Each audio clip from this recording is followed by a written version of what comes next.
Welcome everyone, this is Prince Sanjeev. पिछले lecture video में हम लोग देखे थे कि हार्मोनिक प्रोग्रेशन होता क्या है। इस लेक्चर वीडियो में डिस्कस करेंगे उसके ऊपर बहुत सारा क्वेश्चन, जिससे हमारा कंसेप्ट और बेहतर हो। देखेंगे क्वेश्चन नंबर 1। क्वेश्चन नंबर 1 में हमसे क्या बोल रहा है, if the third, sixth and last term of HP is 1/3, 1/5, 3/203, find the number of terms. तो सबसे पहले यहाँ पर हम एचपी एज्यूम कर लेंगे, क्या 1/a, 1/a plus d, 1/a plus 2d and so on up to 1/a plus n minus 1 times of d। यहाँ पर हमें थर्ड टर्म दिया हुआ है, यहाँ पर हमें थर्ड टर्म दिया हुआ है, सिक्स टर्म दिया हुआ है और लास्ट टर्म दिया हुआ है। तीन इक्वेशन, तीन अननोन, कौन सा, a, d और n। तीन इक्वेशन, तीन अननोन, इजिली हम सॉल्व कर सकते हैं। तो a, d और n का वैल्यू हमारा निकल के आ जाएगा। क्वेश्चन में हमसे क्या पूछा है, नंबर ऑफ टर्म्स। तो नंबर ऑफ टर्म्स हमारा क्या होगा, n का वैल्यू। तो इस तरह से क्वेश्चन नंबर 1 को हम इजिली सॉल्व कर सकते हैं। नेक्स्ट देखेंगे क्वेश्चन नंबर 2। क्वेश्चन नंबर 2 में हमसे क्या बोल रहा है, if mth term of hp is n and nth term is equal to m, then prove that m plus nth term is mn upon m plus n। यहाँ पर again हम क्या करेंगे, HP एज्यूम कर लेंगे। HP हमारा क्या हो जाएगा, 1/a, 1/a plus d, 1/a plus 2d and so on up to 1/a plus n minus 1 times of d। यहाँ पर mth टर्म दिया हुआ है, क्या है, n, और nth टर्म भी दिया हुआ है, क्या है हमारा, m। mth टर्म n है और nth टर्म हमारा क्या है, m। दो इक्वेशन और अननोन भी दो ही है, कौन सा, a और d। दो इक्वेशन, दो अननोन, इजिली हम a और d का वैल्यू निकाल लेंगे। अब a और d का वैल्यू पता चल गया तो हम कोई भी hp का टर्म बता देंगे। यहाँ पर फिलहाल हमसे m प्लस nth टर्म पूछा है, तो m प्लस nth टर्म हम जब निकालेंगे तो वहां से हमें क्लियरली दिख जाएगा कि m प्लस nth टर्म हमारा क्या है, mn upon m plus n। तो इस तरह से क्वेश्चन नंबर 2 को हम बहुत ही आसानी से सॉल्व कर सकते हैं। नेक्स्ट देखेंगे क्वेश्चन नंबर 3। क्वेश्चन नंबर 3 में हमसे क्या बोल रहा है, if 1/a plus 1/c plus 1/a minus b plus 1/c minus b equal to 0, then prove that ABC are in HP और B equal to A plus C। हमें एक equation दिया हुआ है और हमें प्रूफ करना है कि ABC या तो HP में है या फिर B का वैल्यू A plus C के बराबर में है। तो जो इक्वेशन दिया हुआ है उसको थोड़ा सिंप्लीफाई करेंगे तो आपको वहां से क्लियरली दिख जाएगा कि ABC HP में है या फिर B equal to A plus C है। तो इसे सॉल्व करना बहुत ही आसान है, बस इक्वेशन को थोड़ा सिंप्लीफाई करेंगे, वहां से आपको दिख जाएगा। ये था हमारा क्वेश्चन नंबर 3। नेक्स्ट देखेंगे क्वेश्चन नंबर 4। क्वेश्चन नंबर 4 में हमसे क्या बोल रहा है, sum of 3 numbers are in HP is 37। सबसे पहले यहां पर बोल रहा है 3 नंबर जो कि एक HP में, तो एज्यूम कर लेते हैं 3 नंबर एक HP में हो, वो कौन सा 3 नंबर हम एज्यूम करेंगे, 1/a minus d, 1/a, 1/a plus d। ये एज्यूम करेंगे तो हमें क्वेश्चन सॉल्व करने में आसानी होगा। इसका सम बोल रहा है 37, the sum of 3 numbers are in HP is 37, मतलब इसका सम 37। तो एक इक्वेशन तो मिल गया, दो अननोन है यहाँ पर A और D। एक और इक्वेशन मिलेगा तो हम इसे सॉल्व करके A और D का वैल्यू निकाल लेंगे। आगे देखेंगे, and the sum of their reciprocal is 1/4। दूसरा इक्वेशन भी मिल गया। अब दो इक्वेशन, दो अननोन, A और D का वैल्यू हम इजिली निकाल सकते हैं, और A और D हमें पता चल गया तो वो 3 नंबर भी पता चल जाएगा। और हमसे पूछा ही वही है, फाइंड द नंबर्स पूछा है तो हम इसका आंसर इजिली दे सकते हैं। तो इस तरह से हम क्वेश्चन नंबर 4 को बहुत ही आसानी से सॉल्व कर सकते हैं। नेक्स्ट देखेंगे क्वेश्चन नंबर 5। क्वेश्चन नंबर 5 में हमसे क्या बोल रहा है, suppose a is a fix real number such that a minus x upon px, a minus y upon qy equal to a minus z upon rz, if pq are in HP then prove that XYZ are in HP। अगर PQR AP में है तो हमें proof क्या करना है कि XYZ HP में है। तो यहाँ पर हमें क्या दिया हुआ है, a minus x upon PX equal to a minus y upon QY equal to a minus z upon RZ equal to K मान लेते हैं, इक्वल टू K मान लेते हैं। तो यहाँ से P का वैल्यू निकल के आ जाएगा क्या, a minus x upon KX, और Q का वैल्यू क्या निकल के आ जाएगा, a minus y upon KY, और R का वैल्यू क्या निकल के आ जाएगा, a minus z upon KZ। PQR का वैल्यू हमारा निकल के आ चुका है, और PQR यहाँ पर AP में बोल रहा है। तो जब PQR को हम AP में लिखेंगे और थोड़ा वहां पर उसको मैनिपुलेट करेंगे तो वहां से हमें क्लियरली दिख जाएगा कि XYZ हमारा HP में है, XYZ हमारा HP में है। तो इस तरह से हम बहुत ही आसानी से यहाँ पर शो कर सकते हैं, मतलब प्रूफ कर सकते हैं कि XYZ हमारा HP में है। ये था हमारा क्वेश्चन नंबर 5। नेक्स्ट देखेंगे क्वेश्चन नंबर 6।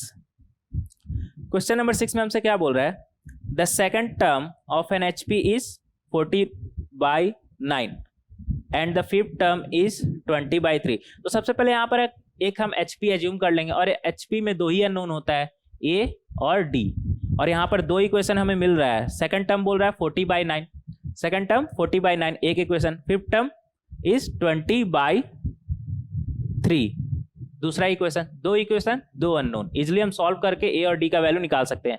अब A और D का वैल्यू पता चल गया तो हमें HP ही पता चल गया, और अब HP में कुछ ही पूछे हम उसका आंसर दे सकते हैं। लेकिन यहाँ पर क्या बोल रहा है, find the maximum possible number of terms in HP। लेकिन यहाँ पर कुछ अलग ही पूछ रहा है, यहाँ पर पूछ रहा है कि उस HP में maximum possible number of terms कितना हो सकता है। तो हम HP क्या एज्यूम किए थे यहाँ पर, 1/a, 1/a plus d, 1/a plus 2d and so on up to 1/a plus n-1 times of d, अगर नंबर ऑफ टर्म्स n है हमारा। तो यहाँ पर क्या बोल रहा है कि maximum possible number of terms बताइए, maximum possible number of terms बताइए।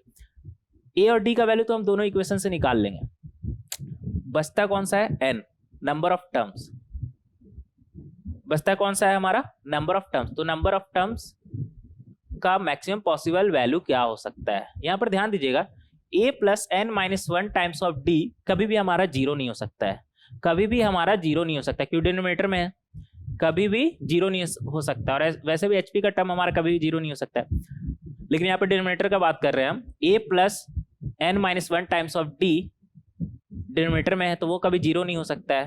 तो हम सबसे पहले यहाँ पर चेक कर लेंगे कि n का किस वैल्यू के लिए जीरो हो रहा है, n का किस वैल्यू के लिए जीरो हो रहा है। n का जिस वैल्यू के लिए जीरो होगा वो तो n का वैल्यू कभी हो ही नहीं सकता, और वो n का वैल्यू नहीं आएगा तो उससे ज्यादा n का वैल्यू कभी आएगा ही नहीं। मतलब मैक्सिमम हमारा n का वैल्यू क्या हो सकता है, यहाँ पर वहां से सॉल्व करने के बाद जो n का वैल्यू हमारा निकल के आया, a plus n-1 times of d equal to 0, उससे एक कम, वो तो होगा नहीं, तो उससे एक कम वाला होगा। तो मैक्सिमम हमारा वो हो सकता है, मैक्सिमम हमारा वो n का वैल्यू हो सकता है, मतलब n का वैल्यू जो आया वो नहीं, उससे एक कम, क्योंकि अगर वो n का वैल्यू हुआ तो उस पर तो जीरो ही हो रहा है, हमें जीरो वाला नहीं चाहिए, जीरो से पहले वाला चाहिए। तो इस तरह से हम इसका maximum possible number of terms निकाल सकते हैं। ये था हमारा क्वेश्चन नंबर 6। नेक्स्ट देखेंगे क्वेश्चन नंबर 7। क्वेश्चन नंबर 7 में हमसे क्या बोल रहा है, if the 7 term of HP is 8 and 8 term is 7। सबसे पहले क्या करेंगे, HP एज्यूम कर लेंगे, क्या, 1/a, 1/a plus d, 1/a plus 2d and so on up to 1/a plus n-1 times of d, अगर नंबर ऑफ टर्म्स n है। तो यहाँ पर पहला इक्वेशन हमें मिल जाएगा, 7 टर्म बोल रहा है 8 है, दूसरा इक्वेशन भी मिल जाएगा, 8 टर्म हमारा 7 है, दो इक्वेशन दो अननोन। इजिली A और D का वैल्यू हम फाइंड कर सकते हैं। अब A और D का वैल्यू हमें पता चल गया तो HP ही पता चल गया। पूछा क्या है हमसे, देन फाइंड द 28 टर्म। अब A और D का वैल्यू पता चल गया, मतलब HP पता चल गया। अब HP पता चल गया, 28 टर्म पूछे, 29 टर्म पूछे, कोई दिक्कत नहीं, हम निकाल सकते हैं आंसर। तो इस तरह से क्वेश्चन नंबर 7 को हम बहुत ही आसानी से सॉल्व कर सकते हैं। नेक्स्ट देखेंगे क्वेश्चन नंबर 8। क्वेश्चन नंबर 8 में हमसे क्या बोल रहा है, in a HP if fifth term is 6 and third term is 10 find the second term। Again क्या करेंगे, एक HP एज्यूम कर लेंगे, क्या, 1/a, 1/a plus d, 1/a plus 2d and so on up to 1/a plus n-1 times of d, अगर number of terms n है। तो यहाँ पर एक इक्वेशन हमें मिल जाएगा, फिफ्थ टर्म 6 बोल रहा है, मतलब फिफ्थ टर्म का वैल्यू 6 बोल रहा है, और दूसरा इक्वेशन हमें मिल जाएगा, थर्ड टर्म इज 10, मतलब दूसरा इक्वेशन यहाँ से मिल जाएगा, दो इक्वेशन दो अननोन। A और D का वैल्यू हम निकाल सकते हैं, A और D का वैल्यू पता चल गया तो HP पता चल गया। अब HP में हमसे सेकंड टर्म पूछे, थर्ड टर्म पूछे, क्या ही फर्क पड़ता है, लेकिन फिलहाल यहाँ पर सेकंड टर्म पूछ रहा है तो सेकंड टर्म हम इजिली निकाल सकते हैं अगर A और D का वैल्यू निकाल लिए हैं तो इस तरह से क्वेश्चन नंबर 8 को हम बहुत ही आसानी से सॉल्व कर सकते हैं। नेक्स्ट देखेंगे क्वेश्चन नंबर 9। क्वेश्चन नंबर 9 में हमसे क्या बोल रहा है, if the pth qth rth term of HP are ABC respectively, then prove that Q minus R upon A plus R minus P upon B plus P minus Q upon C equal to 0। तो सबसे पहले यहाँ पर हम HP assume कर लेंगे। HP क्या assume करेंगे, 1/a एज्यूम नहीं करेंगे क्योंकि यहाँ पर A पहले से इन्वॉल्व है तो कंफ्यूजन हो सकता है। 1/a1 एज्यूम कर लीजिए, 1/a1। तो HP क्या हमारा बन जाएगा, 1/a1 plus D, 1/a1 plus 2D and so on up to 1/a1 plus n-1 times of D, अगर नंबर ऑफ टर्म्स हमारा n है। तो pth टर्म हमारा क्या हो जाएगा, 1/a1 plus p-1 times of D, लेकिन इसका वैल्यू तो a दे रखा है, इसका वैल्यू तो ए दे रखा है, तो ए का वैल्यू हमारा क्या हो जाएगा 1/a1 plus p minus 1 times of D. Similarly B का वैल्यू हमारा क्या हो जाएगा 1/a1 plus q minus 1 times of D, और सी का वैल्यू हमारा क्या हो जाएगा 1/a1 plus r minus 1 times of D. इन तीनों का वैल्यू यहाँ पर रख देंगे तो आपको वहां से क्लियरली दिख जाएगा कि इसका वैल्यू 0 है। हमारा एबीसी का वैल्यू इस इक्वेशन में रख देंगे तो वहां से आपका वैल्यू इसका 0 आ जाएगा। तो इस तरह से क्वेश्चन नंबर 9 को हम बहुत ही आसानी से सॉल्व कर सकते हैं। नेक्स्ट देखेंगे क्वेश्चन नंबर 10। क्वेश्चन नंबर 10 में हमसे क्या बोल रहा है, if A B C are in H P then a minus B upon B minus C is equal to, A B C अगर एच पी में है तो 1/a 1/b 1/c हमारा किस में होगा AP में, 1/a 1/b 1/c हमारा किस में होगा AP में। अब AP में है तो यहाँ पर दो कॉन्जिक्यूटिव टर्म का डिफरेंस हमारा कांस्टेंट आएगा, मतलब 1/b minus 1/a equal to 1/c minus 1/b, 1/b minus 1/a equal to 1/c minus 1/b। इसे आप थोड़ा सिंप्लीफाई करेंगे तो वहां से आपको a minus b upon b minus c का वैल्यू मिल जाएगा। क्या मिलेगा a/c। तो इस तरह से आप बहुत ही आसानी से क्वेश्चन नंबर 10 को सॉल्व कर सकते हैं, और इसका वैल्यू आपको ऐसे भी याद रखिएगा, कई बार डायरेक्ट क्वेश्चन में पूछ देता है क्या a minus B upon b minus c का वैल्यू क्या होगा हमारा a/c। तो इस तरह से क्वेश्चन नंबर 10 को हम बहुत ही आसानी से सॉल्व कर सकते हैं। नेक्स्ट देखें क्वेश्चन नंबर 11।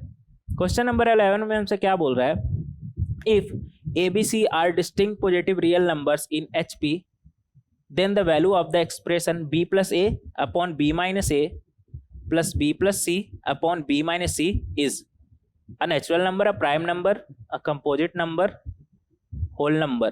4 ऑप्शन हमें दिया हुआ है। तो इसे सॉल्व करने के लिए हम क्या करेंगे, अगर ABC हमारा HP में है, ABC HP में है, इसका मतलब क्या है b equal to 2ac upon a plus c। अगर ABC हमारा HP में है तो हम जानते हैं, हम देख चुके थे पिछले लेक्चर में कि b का वैल्यू हमारा क्या आता है 2ac upon a plus C. B का वैल्यू यहाँ पर रख दीजिए 2ac अपॉन a प्लस सी। तो जब b का वैल्यू यहाँ पर 2ac अपॉन a प्लस सी रखेंगे तो वहां से आपको दिख जाएगा कि वहां से आपको दिख जाएगा कि नेचुरल नंबर आ रहा है, प्राइम नंबर आ रहा है या फिर कंपोजिट नंबर आ रहा है, जो भी आ रहा है आपको क्लियरली दिख जाएगा। तो इस तरह से आप क्वेश्चन नंबर 11 को बहुत ही आसानी से सॉल्व कर सकते हैं। नेक्स्ट देखेंगे क्वेश्चन नंबर 12। क्वेश्चन नंबर 12 में हमसे क्या बोल रहा है, if the 10 term of an HP is 21 and 21st term of the same HP is 10, then find the 210th term। 210 term हमें पता करना है। सबसे पहले यहाँ पर हम क्या करेंगे, एक HP एज्यूम कर लेंगे, क्या 1/a 1/a plus d 1/a plus 2d and so on up to 1/a plus n minus 1 times of d। अगर नंबर ऑफ टर्म्स हमारा n है तो यहाँ पर 10 टर्म हमारा बोल रहा है कि 21 है, तो एक इक्वेशन यहाँ से मिल गया। दूसरा क्या बोल रहा है 21st टर्म 10 है, तो दूसरा इक्वेशन यहां से मिल गया। दो इक्वेशन दो अननोन, कौन सा a और d का वैल्यू। तो इस तरह से हम क्वेश्चन नंबर 12 में a और d का वैल्यू निकाल सकते हैं, और a और d का वैल्यू आ गया तो HP आ गया एक तरह से हमारा। अब HP आ गया तो 210 टर्म पूछे, सेकंड टर्म पूछे, थर्ड टर्म पूछे, फोर्थ टर्म पूछे, सबका हम आंसर इजिली दे सकते हैं। तो इस तरह से क्वेश्चन नंबर 12 को हम सॉल्व कर सकते हैं। नेक्स्ट देखेंगे क्वेश्चन नंबर 13। क्वेश्चन नंबर 13 में हमसे क्या बोल रहा है, the pth term TP of HP is Q times P plus Q and qth term TQ is P times P plus Q when P is greater than 2, Q is greater than 2, then prove that P plus qth term is PQ, PQ term is P plus Q और T of P plus Q is greater than T PQ। हमें इन तीनों को proof करना है। तो सबसे पहले proof बाद में करेंगे, सबसे पहले हम क्या करेंगे HP एज्यूम करेंगे। प्रूफ वाला नीचे वाली चीज बाद में देखते हैं। सबसे पहले यहाँ पर क्या करेंगे, एक HP एज्यूम करेंगे। HP क्या एज्यूम करेंगे 1/a plus d 1/a plus 2d and so on up to a 1/a plus n minus 1 times of d, अगर नंबर ऑफ टर्म्स हमारा n है तो। यहाँ पे pth टर्म हमारा बोल रहा है कि Q times P plus Q है, एक इक्वेशन मिल गया। qth टर्म क्या बोल रहा है हमारा P times P plus Q है, दूसरा इक्वेशन यहाँ से मिल गया। दो इक्वेशन दो अननोन, कौन सा a और d। तो a और d का वैल्यू हमारा इन दोनों को सॉल्व करके मिल जाएगा। a और d का वैल्यू मिल गया तो HP ही मिल गया। अब उसमें कोई भी टर्म पूछे हम सबका आंसर दे सकते हैं, तो a और b पार्ट तो इजिली सॉल्व हो जाएगा, कोई दिक्कत ही नहीं है। बचा सी पार्ट। तो सी पार्ट में यहां पर बोल रहा है कि T P plus Q is greater than T P Q. तो पी प्लस क्यू जो हमारा निकला है वहां से देख लेंगे कि वो ग्रेटर आ रहा है कि नहीं, ग्रेटर ही आ रहा है तभी तो प्रूफ करने के लिए यहां पर बोल रहा है। तो इस तरह से हम इसे बहुत ही आसानी से सॉल्व कर सकते हैं, इसका ए बी सी तीनों पार्ट। ये था हमारा क्वेश्चन नंबर 13। नेक्स्ट देखेंगे क्वेश्चन नंबर 14। 14 नंबर में क्या बोल रहा है हमसे, if the roots of 10x cube minus C X square minus 54 times of x minus 27 equal to 0 are in H P then find C and all the roots. यहां पर क्या बोल रहा है कि इसका रूट एचपी में है, इसका तीनों रूट एचपी में है। तो सबसे पहले हम 3 नंबर एज्यूम कर लेंगे, कौन सा, 1 upon A minus D, 1 by A, 1 upon A plus D. ये 3 नंबर हम एचपी में एज्यूम कर लेंगे और ये इसका रूट है। तो प्रोडक्ट ऑफ रूट से एक इक्वेशन हमें मिल जाएगा, प्रोडक्ट ऑफ रूट से एक इक्वेशन हमें मिल जाएगा। दूसरा किससे मिल जाएगा, product sum of product taken 2 at a time से, दूसरा इक्वेशन यहां से मिल जाएगा। प्रोडक्ट हमारा क्या हो जाएगा 27/10, 27/10 और product sum of product taken 2 at a time हमारा क्या हो जाएगा -54/10। तो 2 इक्वेशन 2 अननोन ए और डी, तो ए और डी का वैल्यू हम इजिली निकाल सकते हैं। अब ए और डी का वैल्यू पता चल गया तो हमें रूट पता चल गया, फिर सम ऑफ रूट से हमारा सी का वैल्यू आ जाएगा। तो सी का वैल्यू हम बहुत ही आसानी से यहां पर निकाल सकते हैं। ये था हमारा क्वेश्चन नंबर 14। नेक्स्ट देखेंगे क्वेश्चन नंबर 15। क्वेश्चन नंबर 15 में हमसे क्या बोल रहा है, if A B C D E be 5 numbers, ठीक है, such that ABC are in HP। ABC हमारा किस में है, HP में है। तो यहां से हमें क्या मिल जाएगा 2B equal to A plus C। आगे देखेंगे और क्या बोल रहा है, BCD आर इन GP, ठीक है, यहां से क्या मिल जाएगा C square equal to BD and CDE are in HP। CDE are in HP से हमें क्या मिल जाएगा D equal to 2EC upon E plus C। आगे क्या बोल रहा है हमसे, then prove that, first part prove that ACE are in GP, second part prove that E equal to 2B minus A का whole square upon A, third part if A equal to 2 and E equal to 18 find all the possible values of B C D। तो सबसे पहले इसका first part देखेंगे। First part में हमसे क्या बोल रहा है कि आप प्रूफ करिए कि ACE are in GP, ACE are in GP, BCD हमारा GP में दिया हुआ है। तो यहां से क्या आ जाएगा C square equal to BD, C square equal to BD, C square equal to BD। तो C square equal to BD आ गया, लेकिन हमें क्या प्रूफ करना, C square equal to AE, मतलब ACE आर इन GP हमें प्रूफ करना है ना। तो C square equal to BD तो है, लेकिन हमें AE के बराबर लाना है, AE के बराबर लाना है। तो B के जगह पर हम क्या रख सकते हैं, A plus C by 2, A plus C by 2, और D के जगह पे क्या रख सकते हैं 2EC upon E plus C, क्योंकि CDE हमारा HP में है। जब वहां पे रखेंगे तो वहां से हमारा क्या आ जाएगा C square equal to AE, simplify करेंगे उसे वहां पर, तो वहां से हमारा क्या आ जाएगा C square equal to AE। तो इस तरह से हम ACE को GP में प्रूव कर सकते हैं। नेक्स्ट हमसे क्या बोल रहा है, प्रूव डेट, सेकंड पार्ट इसका E equal to 2B minus A का होल स्क्वायर अपॉन A। देखिएगा यहां पर C square equal to AE हम प्रूव कर चुके हैं, C square equal to AE हम प्रूव कर चुके हैं, और ABC हमारा AP में है, ABC हमारा AP में है। तो यहां से हमारा B square equal to B equal to A plus C by 2 हो जाएगा, B equal to A plus C by 2 हो जाएगा, मतलब 2B minus A equal to C, और C square equal to AE हम प्रूफ कर चुके हैं। तो C के जगह पर अगर हम 2B माइनस A रखेंगे तो ये हमारा आ जाएगा, C के जगह पर 2B माइनस A रखेंगे तो क्या बन जाएगा हमारा 2B माइनस A का whole square equal to AE। तो E का वैल्यू क्या आ गया हमारा 2B माइनस A का होल स्क्वायर अपॉन A। तो इस तरह से इसका सेकंड पार्ट भी हम प्रूफ कर सकते हैं। नेक्स्ट देखेंगे पार्ट थर्ड। पार्ट थर्ड में हमसे क्या बोल रहा है, if a equal to 2 and e equal to 18 find all the possible values of b c d। B C D हम ए के टर्म में लिख सकते हैं, बी सी डी हम ए के टर्म में लिख सकते हैं। अब ए के टर्म में लिखे हैं और ए और ई का वैल्यू हमें दिया हुआ है, तो ए और ई का वैल्यू पुट कर देंगे तो वहां से हमारा बी और सी बी सी डी का वैल्यू निकल के आ जाएगा। तो इस तरह से क्वेश्चन नंबर 15 को हम सॉल्व कर सकते हैं बहुत ही आसानी से। नेक्स्ट लेक्चर वीडियो में कंटिन्यू करेंगे मीन से। मिलते हैं नेक्स्ट लेक्चर वीडियो में। Thank you.